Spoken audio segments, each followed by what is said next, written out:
So, Faraon, coconut juice with pulp. Ag Spanish, agua de coco. Agua de coco con pulpa. So, ang con di ay with, ano rin na, pulpa.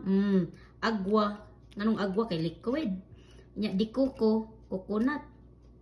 Agua, di ba kay liquid na? Or tubig, agua. Agua sinada, joke. Anyway, ang lasa ani, duol-duol lagi siya sa kanaang butong. Malasahan mo ang butong, but di gid siya pareha ng original nga gikan sa punuan.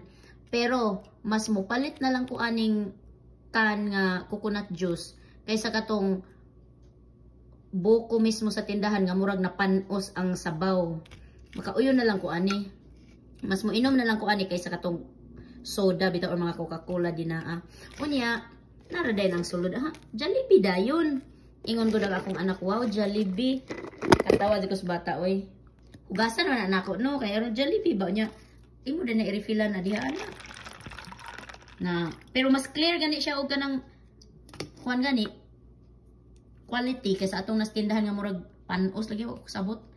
Now, butangan din ako ice. Si clear siya nga juice no, yan ay mga butong-butong ginagmay. Para nako mas okay na lang ni kaysa katong nas tindahan lagi. Lami man pod.